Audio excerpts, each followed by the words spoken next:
Named this talk when entrepreneurship rocks your marriage. Well, it rocked it.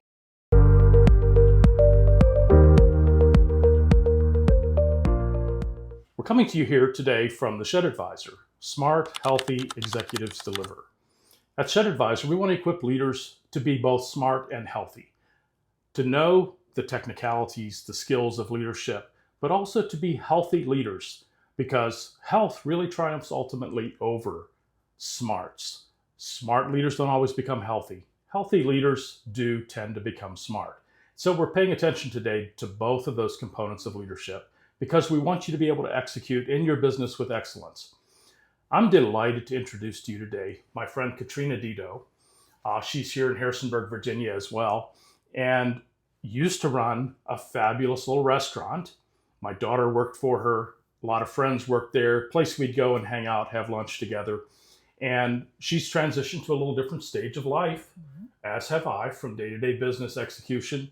So really want to have conversations with Katrina here today around kind of the stresses of entrepreneurship, how they show up in marriage, because while you might be the entrepreneur in the household, it impacts all your relationships, and the most significant relationship is the marriage relationship. So we're going to get there, but welcome, Katrina, and tell us a little bit about your business journey. Well, great to be here, Steve. Thank you for having me. And my business journey, I actually trained as a social worker, so worked in social work. My husband and I lived in Guatemala for 8 years. We met in Haiti before that, so we're kind of in the international world.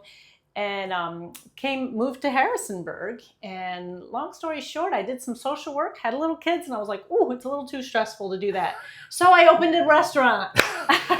Couldn't get more stressful than that as an alternative, exactly. Right? No, but seriously, I opened a small cafe in the back of a natural food store, and it just worked out that I could drop my kids off at school, go do my thing. It was kind of a lunch counter sort of thing, pick them up on the way home, and I worked like crazy in those in-between hours, but it basically worked for our family at the time, gave me the flexibility to be mom from 3 o'clock on.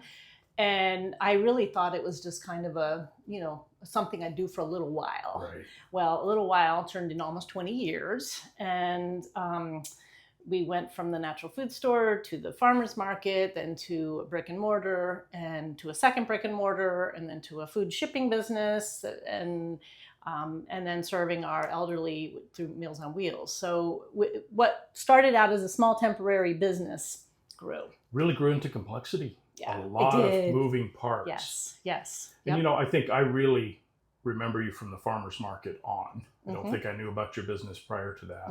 And then your first brick and mortar, your second brick and mortar, and the challenges you had around that. Yes. And then the consolidation and really kind of getting it dialed in. Yep.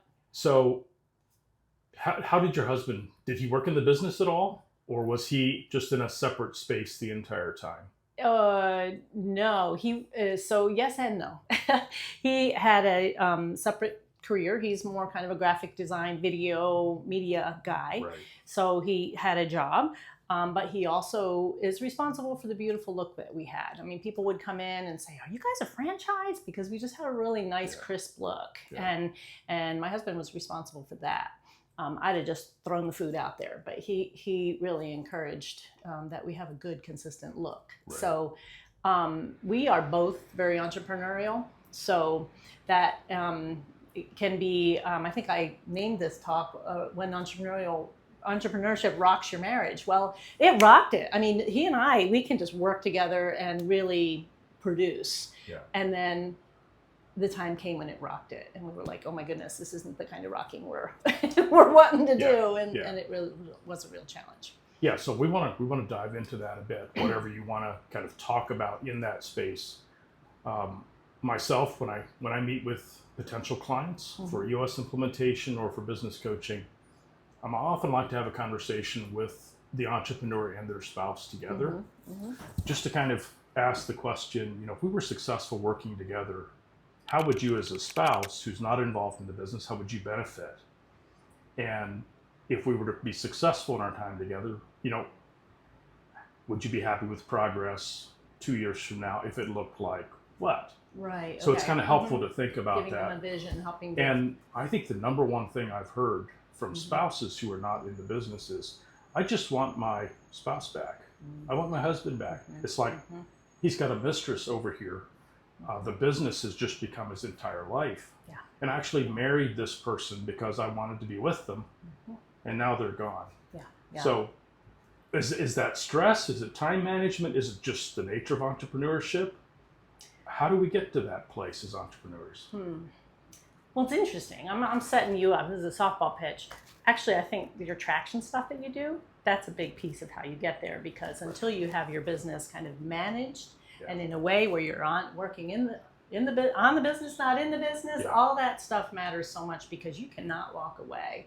And I'll step back to several years ago. It was probably 15 years ago now. We opened a second location, and our first location was very systematic, systems in place. We were doing great, and it was time to do a second location. But second's always the hardest. And it tests every system and process you have in place. Yes, and at that point, you need to have the processes so someone else can be running things. And I think probably a lot of your listeners can relate to that time when everything that could go wrong goes wrong. Yeah. And that was the year for us. Permitting didn't work out. Ernie lost his job, and that was totally unexpected right before we opened. Our kids were having some issues with school, and I mean, it just everything came at once. Yeah, everything came at once. And even we had things set up systematically, but the people that I had engaged to run those things had to leave for one reason or another, and so I was left in day-to-day operations in both locations. And Ernie, he lost his wife at that point. Yeah. And we had our entrepreneurial ideating spirits came together, and we weren't seeing things the same way. And so suddenly this marriage had always been we were about 20 years in at that point, and we're pretty solid. We had our fights, but we were pretty solid. And we were really challenged and felt very alone during that period of time, because honestly, it felt like we were too busy to do anything. Right. Too busy working in the business, trying to keep things going. Yes. That you don't really have time to get clarity on what the big decisions we ought to be making are. Yeah. And exactly. And a lot of it during that time, I knew what was wrong, but we just had to keep our heads above water. And so ultimately, we closed that second location, and that was the right decision. But it was a very difficult decision. Those were hard. 2 years of almost making it, and I think about that business, it was a successful business. I just didn't have enough bandwidth and capital to take it to the next step. So it was sad, but it rocked our marriage. And so we financially were very negatively impacted by that. And our marriage, so we had to crawl out financially, and we had to crawl out with our marriage, and kind of come back to being at a place of seeing things the same way, trusting one another, trusting our decisions, knowing which of us need to be on the bus at which times. I had to get myself off the bus for a little while. I had to get him off the bus for a little while, and those are hard things to do. They really are. So, financial stress in the business. Do you think it's safe to say that it will always impact your other significant relationships? Financial stress? Financial stress. Yes, I think so. Because it's almost kind of a do or die. It's a life or death. And it's hard for an entrepreneur just to walk away from that when they leave work. Right. Go home. Right. So it's one of these significant stressors. It's disorienting, and it's dysregulating. And most people, and if we want to talk about our emotional regulation, we shut down or we amp up. Yeah. And so either of those is going to affect you going home and dealing with your children and your spouse. So a business failure, as we say, didn't work out. We took a big cut to our balance sheet. It's painful. Those kinds of experiences are often filled with lessons. So they're expensive lessons. Yes. Right. And so if we're going to spend money on that education, we probably need to extract as much value from it as possible. What would you say some of the things were you learned from that experience? Wow. Man, I learned to trust my gut in some ways. There were some gut things that I did that I think I didn't listen to carefully enough. I also learned that you can come back and that you can get to the absolute bottom and lose everything and rebuild. And because you have within your business, because you had a failure or something that didn't work, does not mean that you're not valuable or that your business concept wasn't amazing. Correct. And I look back, our business concept was great. If that had worked, maybe we'd have 10 locations right now, and maybe that's not where I was supposed to be. Maybe this is where I'm supposed to be. Right. So it's trusting the process, and that if you're a risk taker, which entrepreneurs are, you're gonna have some of those losses along the way. Yeah. And like you said, I always would say, I had a very expensive MBA, but I don't really have an MBA. I just have a very expensive MBA. Yeah. And I've more than jokingly said, I've spent enough to earn 2 MBAs on business coaching mistakes that I learned from all these experience-based educational moments. Yeah. And I think it's really why we need to extract value from our learning experiences. And it's also, we have to see this kind of the journey of the entrepreneur as in other words, a miss, something goes wrong, is not necessarily a step back. It's a repositioning based on what we knew, which can actually make our next steps that much more impactful if we actually learn from those. It's an iteration, really. Yeah, that's right. That's right. And so to get that clear, it's kind of exciting when you can be on the other side of that, look back and say. Now, am I right in understanding your current kind of work as in some ways having flowed from all of those experiences and then going back to your early interest in social work, kind of relationships, social structures, and kind of bringing that now to entrepreneurial couples, particularly around marriage? Is that kind of the space you're working in? Yep, that's you about nailed it. Yeah, so about 2 years ago, I sold the business that I had for almost 20 years. Let's pause right there. How was that? Oh, that was great. Always? 6 months afterwards, still, it's great? It's interesting. Yeah, it's interesting you asked. I was very, it was a good sale, a good, smooth sale. So I'm very grateful for that. The buyers were people that I've worked with for a long time, so very thankful for that. I anticipated that first year was going to be emotionally disorienting for me. It was great. I had a great first year. It's been more the last year that I'm struggling a little more now. I'm back in, I'm like, okay, I can do this. I have international, I have language, I have social work, I have business, I have all these things. And I'm like, okay, God, I thought you were going to pull it into one nice little neat box package. And here's what you do. And I'm still figuring that piece out. Yeah. But what I do know is I do have a passion for relationships and people thriving in the relationships. So that's the thread I'm pulling on. And I think in the business world, we need that. Really do. Yeah. Really do. I mean, I think about what you do with Traction and creating an operating system, helping people to have, I like to call it a trellis for their businesses. We need that in our individual lives, our spiritual lives. We need that in our marriages. And often that's not a piece that we forget that we somehow need to have an operating system for it as well. And one of my favorite lines that I use in coaching is uncommunicated expectations are premeditated resentments. Yeah. And isn't that a lot about what an operating system is in a marriage? Is getting on the same page with what we're expecting from each other and from our shared life together.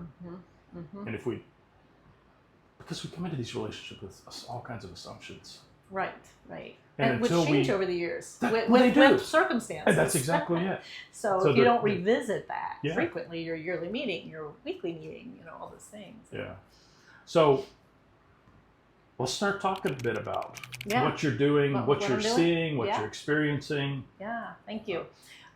Well, I decided that I would just get into the counseling world I will say that while I had the business, I kept my toe in the social work world. I did a lot of on-call work at the hospital, worked in the jail as a co-responder with police officers for crises. So my foot was really more with community mental health and crisis work. So sounds like being entrepreneurship and still pastoring at the same right, time. Exactly, crisis work, right? No. Half of pastoring is crisis work, right? That's right. But so I thought I want to go back and do the piece that's going to be hard for me, and that is counseling, kind of, staying with the same people, really working through in a longer, more sustained way. And so that's what I'm doing now. And I love it. And it's also hard for me because the hard part is that I'm an entrepreneur. And I want to do something different, and I want to create, and I want to tell, hey, I have an idea for your life. And that's not always why people are there to see you. So, so I'm doing that, and I'm leading more and more. I'm seeing more and more couples. So the couples work I'm enjoying. I'm learning from. I'm a certified working genius facilitator, so I've been able to use that in the couples work, and that's been a lot of fun and super helpful. And let me back up for a minute. I think this is a fun little story. So when I closed that second location, we had a massive amount of debt. And at the time, I had a fractional CFO who was with me for years and years. And I told her, if we ever pay off this debt, we're going on a trip. Well, she didn't forget that. We paid off that debt. And she's like, you said we're going on a trip. Okay. So I took our managers and their spouses to Guatemala, where we lived for 8 years. That's right. It's a country we love and adore, and we go back to our children are Guatemalan. And so anyway, it was 5 couples, us plus the 4 managers and their spouses, and we went and we just had such a beautiful time. And I planned it to a T. I had a budget to do it. It was really nice. And that's when I had the dream, like, what about doing some kind of a marriage retreat? And so Ernie, my husband, and I went back the next February, which is kind of cloudy and cold in Virginia. We went back in February for a month and just spent, worked from there, dreamed it up, thought about it, and then we started the following year doing this retreat, a marriage refresher, I call it. So that's something we enjoyed it so much, and I feel like the people that went with us really benefited. And so I'm doing more of that. That's my plan. Every February I want to do that. Open to doing that in other places. Open to doing that with even here in this U.S. context. Yeah. And so I'm kind of waiting to see how that's gonna unfold. But for now, we're doing the retreats, and I'm doing a lot of counseling. I'm really excited about the marriage retreat concept. Obviously, I've not been to yours yet. It's kind of on my bucket list over here. I hope so. I think you'll have a great time. I've not told Rosa yet, so that's a good once we do that, we're probably across the dam at that point. But I'm in a coaching program right now with Dan Sullivan called the Strategic Coach Program, and as a coach for many years, he does a marriage retreat for entrepreneurs every year. And I would just say the only reason I say that is because I think people who have worked with entrepreneurs understand how important looking after that most significant outside of work relationship, which is more important than the work relationships, really. Yeah. Because it's the big one. Right. It's the long one. And then how that relationship actually impacts people's ability to execute at work. That's right. To thrive at work, There's so to be much healthy. overlap, and we don't. Sometimes we forget. We need to. And I think we see it as well as entrepreneurs when we have significant people in our company who have stress at home, not doing well in their most important relationship at home. How that cascades into work. Absolutely. Yeah. And so if we can model that and then find ways to keep nurturing, that to health. Yeah. So, what kinds of things do you love doing, and do you see really, being helpful in that sort of event? Well, I love starting with the Working Genius. Yeah. And do you know much about the Working Genius? You want me to walk you through it real quickly? Yeah. Well, I'm just going to say I love Working Genius. Before it actually became public, I did the Working Genius in his kind of beta Okay. Patrick okay. Lencioni's Okay. beta Yeah, program, yeah. did a preliminary training with him, but never went back and got certified. Okay. Certified in Colby and Culture Index, but I love Working Genius. Yeah. Really do. Yeah. And it's such a simple, model that helps us understand how we approach work. That's right. That helps move tasks through. But Yeah, you can communicate it better than I can. But I'm a fan. Yeah. And I would just say here that, if a book, a program has the name Patrick Lencioni on it, it's like I'm giving it almost an unequivocal recommendation to anybody. Yeah. Even if I haven't read it yet. Yeah. I've heard him speak many times. Yeah. He's just a really great guy that has done incredible work for entrepreneurs and makes it very accessible. Yes. To those of us who don't have MBAs. That's right. I mean, it's super accessible, easy. And the beautiful thing about the Working Genius is he came up with it because he found himself frustrated. He's an entrepreneur. He had a great team. He loved the work he was doing. It was successful. And he's like, why am I just low grade frustrated all the time? That's right. And he started to really dig into that with his team, and they came up with this Working Genius thing. And basically it's built on the acronym WIDGET, with W being wonder. I wonder what would happen if. That's that person who just asks a lot of questions and wonders if things could be better or different. And then so widget, W, then the I is ideation or invention ideation. And that kind of person responds to that wondering and says, I've got an idea. Why don't we try this? So you get your wonder, and your I, your ideation, invention, and then discernment. You have those people who are like, yeah, but do we have enough money? Can we do it? We have time? Was it going to work? And they ask all those really important questions that some of us who are more in the invention realm need to be asked. And so you have your wonder, your eyes, your ideation, invention, you have your discernment, and then, when you decide something's a great idea, you need somebody to galvanize that. So that's your G. Your G is your galvanizer, and that person's kind of like, yes, let's go, we're going to do it. And then you move to your E in widget. So you got wonder, invention, ideation, invention, discernment, galvanizing. You move to your enablement, and your people with the genius of enablement are like, sign me up. What do you need me to do? And they respond to that energy of the galvanizer. And and then you have the last piece of the widget is the tenacity, and that's that person that just wants to put a bow on it and finish things up. I do not have that genius, and so I want somebody else. Can you please wrap this and finish it up for me? Yeah, that's in my dark side. Yeah, and it was so important. It was helpful for me to learn that about myself, about my team, and I'm like, this is great stuff. And honestly, the first time I learned it, I was like, oh, that's kind of basic, And then we kept thinking about it and talking about it, and I just realized that every aspect of life is so filled with this, and a lot of your frustrations come because either you're working in an area that's not your genius. Right. Most people they have like 2 geniuses, 2 frustrations, and 2 areas where they're competent, but maybe not a genius. And so that simple framework really helped, and so I use that as a base to our marriage retreat. It gives couples an opportunity to kind of see some of that playing out. It also shared language for their differences. For their differences. Yeah. Yes, exactly. I mean, to be able to say, Steve, I'm telling you this idea, but I don't really need your D. I don't need your discernment right now. I mean, thank you, but I just want, this is the purpose of this conversation. Right. And it helps with businesses. This is the purpose of this business. I mean, this business meeting, we're trying to talk ideas. You don't have to be down there talking about, the last detail.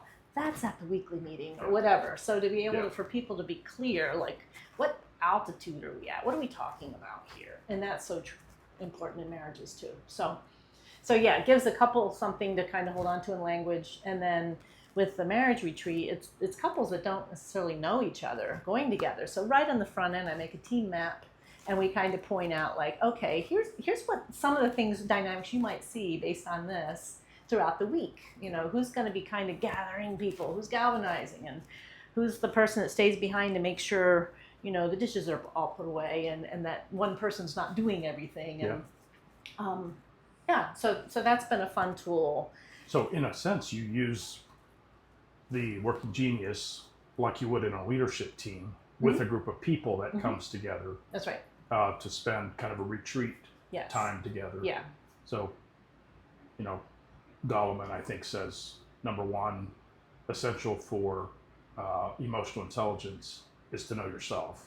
Yes. And then to self-regulate around that. Yes. And then to know others and then work in harmony with other people. So you give them a tool really to kind of form a good, healthy team right out of the gate. That's right. And then from after that, I continue to give them more tools. We're looking at their marriage as a whole, and then we're zeroing in on certain things. We're talking a lot about emotional regulation, co-regulation, what you were just talking about. How do you co-regulate with your spouse? How do you do that in times of conflict? How do you do that when you will not agree? Yeah. There are those times, right? Yeah. And what do you do with that? How does that impact communication, conflict? I'm trying to remember exactly what my working genius was. I know the T is a frustration. And I kind of think I'm a WD. So you like to be in the ideation loop, kind of. Yeah. And I do bring that internally, though, which causes me a lot of internal stress sometimes. So the self-critic, I'm always processing things, always beating them up. You're like, so can I just accept this and just go with this? But I can't quite. Right. And I think Lencioni, I've noticed in his recent kind of social promoting of working genius, he's talking a lot about burnout. And he says that burnout comes when we don't work in keeping with our working genius as well. And what often happens is people have their geniuses, their areas where clearly you're good, this. And their frustrations, clearly this is something you don't like. And then there's that middle ground, what we call competencies, where I can do that. And so often, especially in smaller businesses, we'll get called upon to do these things that we can do. But they don't really bring us joy. So we're like, what's the problem here? I'm doing what I can do, but it's not that which brings joy. And so kind of being able to parse that out is so important.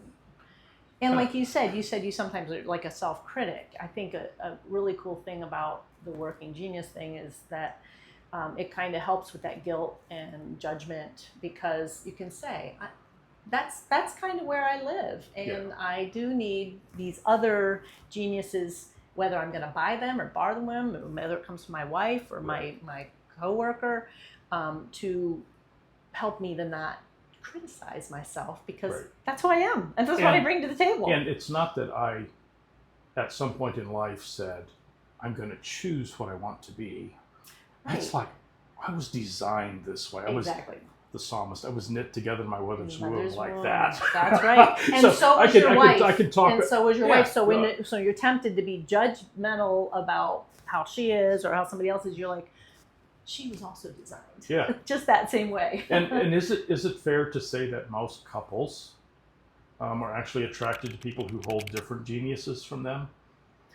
My husband and I are both wonder and invention. Is that right? So we spend a lot of time just thinking ideas.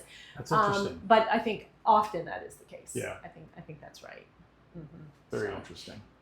Yeah. I was just curious what you're seeing in couples that you've started to work with on working genius. Well, and when it is opposite like that, boy, it is so helpful. I mean, it's like and to get clarity on how we're different, not just we're different and we're kind of attracted to that difference, because now we tend to be frustrated with the difference, right? Right. Yeah. Until we're able to name it, understand it, and then respect those spaces. And it draws community in too, because I think so often in today's world, it's like it's you and me against the world, baby, and we need our communities. And so if we don't have a base understanding of like there's certain geniuses that we're probably going to need to borrow from friends, I need to, Steve, come over and talk with Ernie and I, because our discernment is, we need some help with discerning through this or whatever, that kind of thing. That's very helpful. And that was missing when Ernie and I were struggling. I wish we would have been more clear on that and known how to name it and find it, and we didn't at the time. Yeah. So the other piece I'm kind of just thinking about here, none of us probably will ever have a position or a job where we can spend 100% of our time in our working genius. Mm-hmm.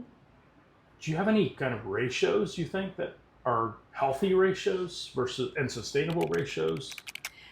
Well, don't you think the good old 80-20 rule is good? Yeah. If 80% of the time you're doing stuff you love, then you're really a fortunate person, And that's what I'm thinking. That's yeah. pretty rare. It is. It's hard. I think especially as entrepreneurs, business owners, people who start things, you're working in all 6 of those areas until you have to. And so, and that's where if you can't get to the point where you're creating systems and able to give things away, then it's going to be miserable. Yeah. So,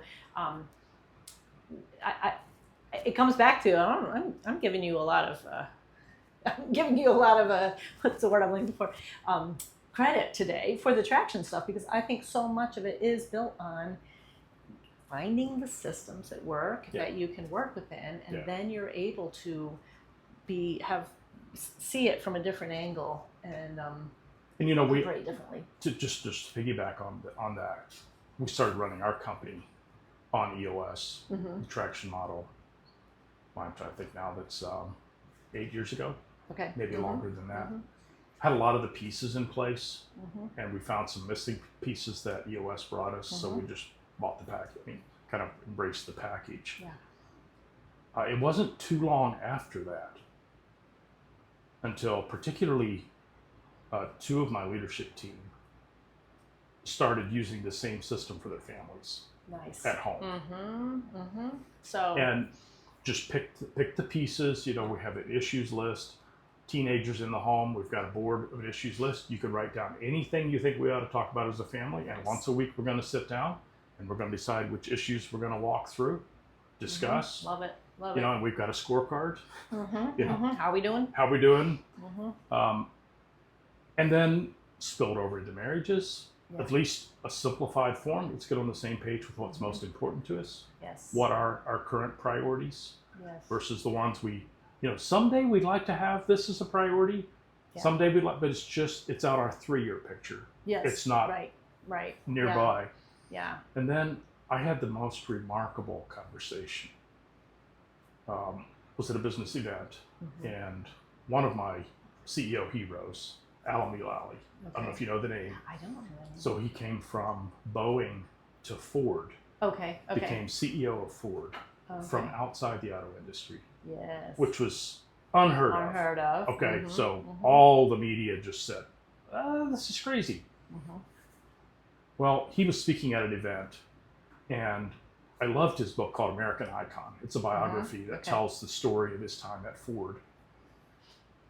And I actually met him in the foyer of the hotel and had time to talk one-on-one for 20 to 30 minutes. Wow, that's great. And I was explaining to him my stress. It was I was maybe a year from my own burnout. But I knew I was in trouble. Yeah.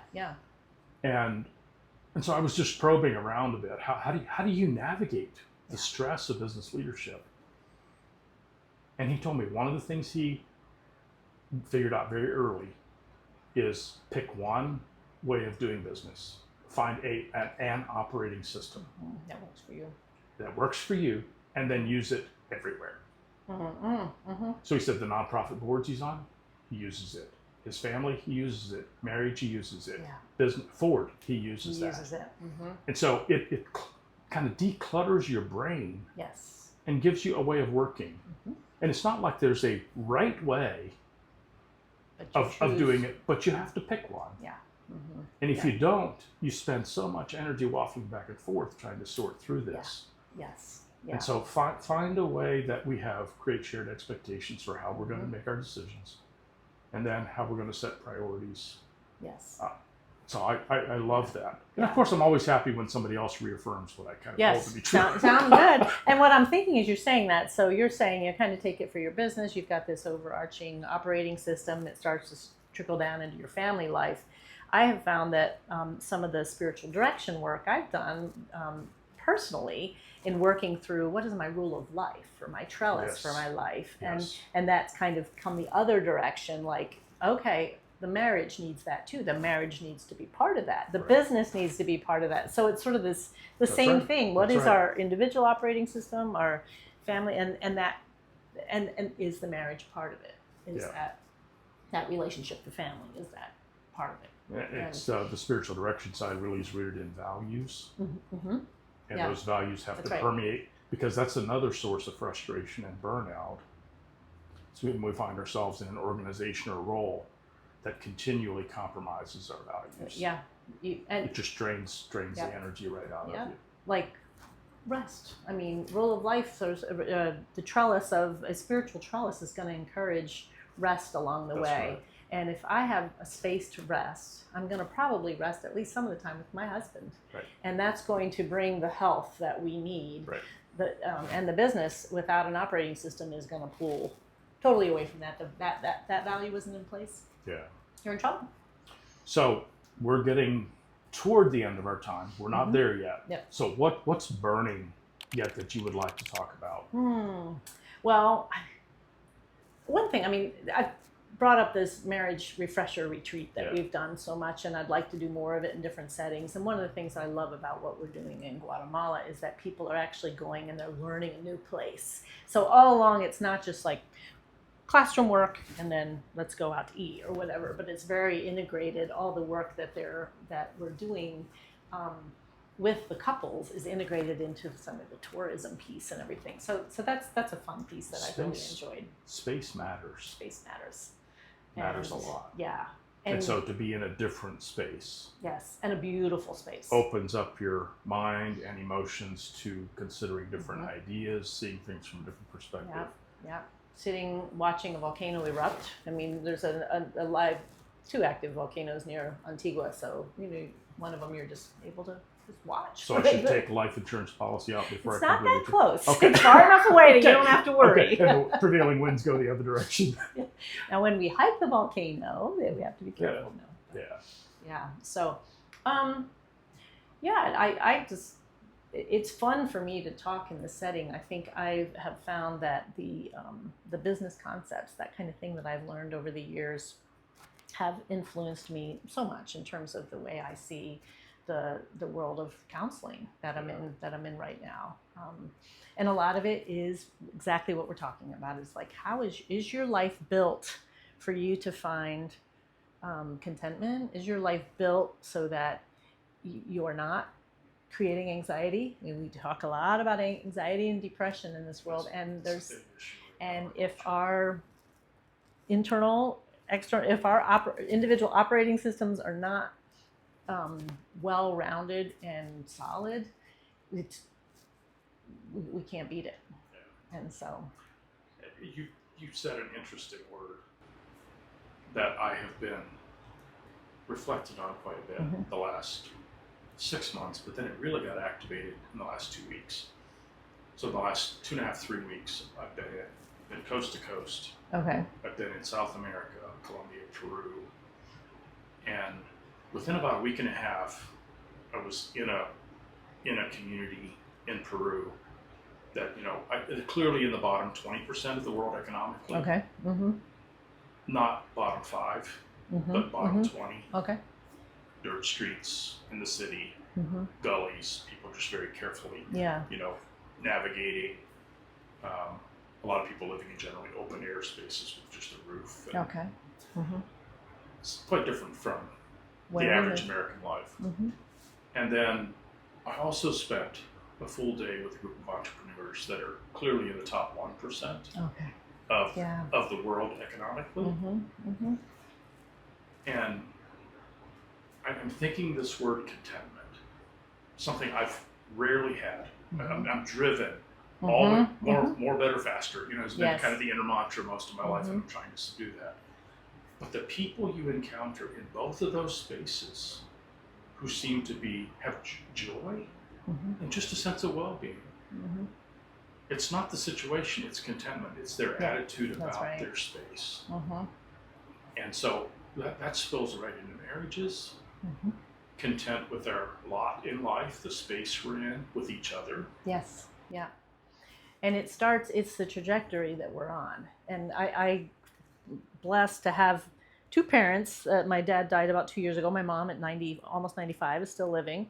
Dad was kind of a grumpy, just decided he was going to be a little bit selfish and all his life. My mom, on the other hand, grateful all her life. And to watch his end of life versus her end of life, she doesn't have her memory, but she is happy.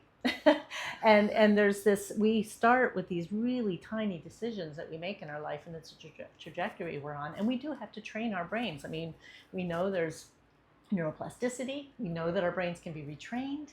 We know that we can match up our decisions with goodness and change the way we think. And we can do it at our age. We're getting older. We can still do it, but we can definitely. Years, 20 years ago. Yeah, and in marriage, a lot of times that's a place where we make those decisions. Am I going to dig in and insist on my own way, or am I going to be, work through compromise, or how am I going to work this decision, and then what's the emotion I'm going to match up with it, and where is that going to lead me? So. It makes sense. Often those conversations take an outside person to help facilitate. Mm-hmm. Yes. Yeah. Because we bring our own histories to it when we try to do it over dinner or That's right. over a walk. Yeah. And I think even often in a group setting, I would like to move more and more into doing group work, because it's a person can be helpful, a group of people who are watching, and sometimes when you're watching yourself in another couple, and you're like, oh, that's what it looks like when I say that or do that. It's like, so that can be really helpful too. It's like the group self-corrects. Yeah. That's a fascinating observation. Yeah. Because, as a pastor, one of the mentors I had in pastoring told me, he said, I don't know that I've ever been in a pastoral counseling situation that I didn't see a trait of myself. Right? Even the worst of behaviors that I was encountering. It's just like, shines a spotlight and say, ooh. Exactly. Yeah, why does that look familiar? Yeah. And when you can share that, I really empathize with that person, that changes the whole changes the room. I don't know if you're familiar with Kurt Thompson's stuff, but he talks about, there's a lot of, our brains are changed when we experience that kind of an empathy from a caregiver or a friend or whatever. And so that's a little bit different than I think what the counseling world always brings, because we're not encouraged to do that kind of matching necessarily. Yeah. Excellent. So how can people find out more about you? More about me? Well, basically, I have KatrinaDidot.com, so you can look me up and reach out. I do some counseling work through an agency here in town. I have the Marriage Refresher and love doing team work around the Working Genius. So if people want to reach out to me, you can find me that way. Okay, sounds great. And we'll put the link down below this video, and feel free to reach out to Katrina. Yeah. And I think one of the pieces that I'm just, again, freshly aware of here, how many people that work in the counseling space, marriage counseling space, have entrepreneurial experience? Hey, this is a little bit of a rare bird. Mm-hmm. Yeah. And having known you and your husband for a number of years now, I just unequivocally recommend your work, because I think you bring tremendous kind of rootedness, awareness, a spiritual rootedness and maturity to some of these challenges that we as entrepreneurs just face. Yeah, thank you. And to be able to have those conversations in meaningful, helpful, growth-oriented kinds of ways that really are about moving forward, becoming better people, bringing greater value to the world. Yeah. Well, thank you, and I really appreciate the opportunity to have this conversation. It's a lot of fun for me. Thank you so much, Katrina. Yeah, and thanks. I look forward to having more. Sounds good. Sounds good.